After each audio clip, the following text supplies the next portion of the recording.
Jason et les Argonautes d'Hélène Montmartre. Chapitre 5. Drôle de rencontre. Les Argonautes rament et rament encore. Les vents ne sont pas favorables et les dos se courbent sous l'effort, tandis que les bras se tendent sur le bois des rames. Ils regrettent Héraclès qui, à lui seul, valait bien 10 rameurs. Heureusement, assis à l'avant de l'argot, Orphée les encourage de ses chants mélodieux. De temps en temps, ils font une halte pour renouveler leurs provisions. Ces haltes ne sont pas sans danger. Au cours de l'une d'elles, le devin Idmon est tué par un sanglier. Plus tard, c'est le pilote Tiphys qui meurt de la maladie. L'équipe des Argonautes se réduit, mais ils poursuivent leur chemin. À présent, c'est Ancée qui pilote le navire. Bientôt, une île se profile à l'horizon. « Terre, droit de... » commence Orphée, interrompant son chant. Il ne termine pas sa phrase, car un immense oiseau pique sur l'argot. Une plume tombe de ses ailes et frappe l'épaule de rameur aussi vite et aussi fort qu'une flèche. L'homme s'écroule en poussant un cri de douleur. « Qu'est-ce que... » fait Jason. Une nuée d'oiseaux envahit le ciel. « Il faut nous protéger !» hurle Ancée. « Mais où trouver un abri au milieu de la mer ?» lance Orphée affolé. « Mettez vos casques !» ordonne Jason. « À présent, toi. Prenez votre bouclier et placez-le au-dessus de votre tête et de celle de votre voisin. » Tous obéissent sans attendre. La moitié des Argonautes continue à ramer, protégée par l'autre moitié qui soutient les boucliers. L'argot ressemble à un bateau muni d'un solide couvercle. Les plumes meurtrières pleuvent sur cette carapace, mais aucune n'atteint les Argonautes. « Ceux qui ne rament pas, » reprend Jason, « saisissez votre lance et brandissez-la, et à mon signal, criez !» L'argot fend les flots, hérissé de lances qui déchirent le ciel, et les cris des Argonautes couvrent le rugissement de la mer. Devant cet étrange équipage, les oiseaux prennent peur et s'enfuient. « Allons-nous-en » décide l'un des Argonautes. « Fuyons cette île au plus vite. »« Non, » répond Jason. « Cette île est l'île d'Arès et notre ami Phiné m'a conseillé d'y faire halte. Je me demande pourquoi. Nous en profiterons en tout cas pour chercher de l'eau. » Ils abordent dans une crique abritée, guettant du coin de l'œil le retour des oiseaux, mais ceux-ci ont disparu derrière l'horizon. Jason et 2 Argonautes s'éloignent à la recherche d'une source. Le murmure de l'eau les conduit au cœur de la clairière. À l'abri d'un arbre, 4 enfants sont endormis. En entendant les voix des Argonautes, le plus grand ouvre un œil et saute sur ses pieds. « Qui êtes-vous » murmure-t-il. « Nous sommes les Argonautes » répond Jason. « Mon nom est Jason. Nous venons de Grèce. » Les autres enfants se lèvent à leur tour. Leurs yeux brillent. « La Grèce !» s'exclame le plus jeune. « C'est là que nous allions. » Mais notre bateau a été pris dans une tempête qui nous a jetés sur cette île. « Qui êtes-vous ?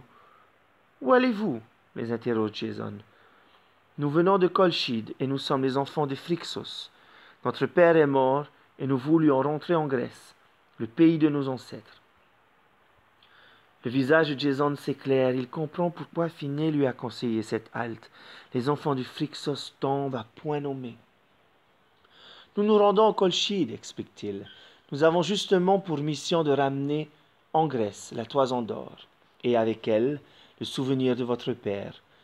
Vous qui connaissez les lieux, accepteriez-vous de nous servir de guide ?» Les enfants se regardent. Commence l'aîné. « C'est-à-dire... » « Nous n'avons pas envie de retourner en Colchide, » l'interrompt le deuxième. « Nous n'y sommes pas les bienvenus. Le roi ne nous aime guère et quand il est en colère, il devient terrible. » Jason réfléchit et reprend. « Je comprends. Mais vous serez sous notre protection. De plus, dès que nous aurons ce que nous voulons, nous repartirons en Grèce. C'est bien là que vous souhaitiez aller, non ? Eh bien, nous vous y conduirons. » Les 4 enfants se consultent du regard, puis l'aîné hoche la tête et lâche du bout des lèvres. « D'accord, nous vous guiderons. » Voilà l'argot reparti.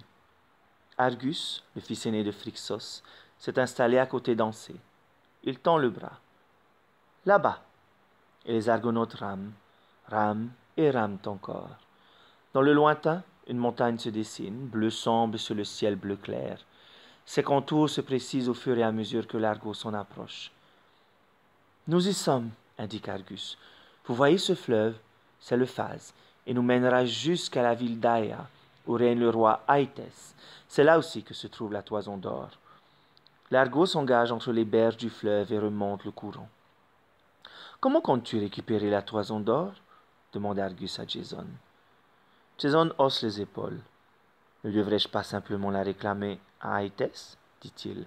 Après tout, il s'agit du bélier qui a sauvé mon ancêtre. Il est juste que cette toison me revienne. S'il refuse, j'aviserai. Enfin, l'argot aborde dans le port d'Aia. Ne perdons pas de temps, déclare Jason. Allons tout de suite rendre visite au roi Aïtès. Vous nous emmenez? Demande-t-il aux enfants.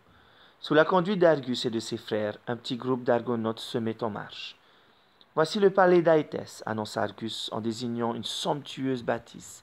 Il vit là avec Médée, sa fille, et c'est là aussi qu'habite notre mère, Chalciopée, depuis la mort de notre père. Gagnons directement ses appartements, elle nous conseillera. Les enfants et les argonautes se faufilent le long de couloirs et d'escaliers secrets. Enfin, une porte s'ouvre sur une grande pièce lumineuse qui donne sur un jardin. Le plus jeune des enfants se précipite. « Maman !» Il se jette dans les bras d'une femme tandis que les trois autres accourent à leur tour. « Maman, maman, nous sommes revenus. »« Mais pourquoi ?» s'exclame la femme en les serrant contre elle. « Que s'est-il passé? Qui sont ces hommes qui vous accompagnent ?» Jason ouvre la bouche et la referme. Du fond de la pièce, une jeune fille vient de surgir. Elle est grande, elle est brune, elle est belle, et elle pose sur Jason un regard de braise si intense que tous se taisent d'un coup. « C'est Médée, » finit par murmurer le plus jeune des enfants, « la fille du roi Aïtès. »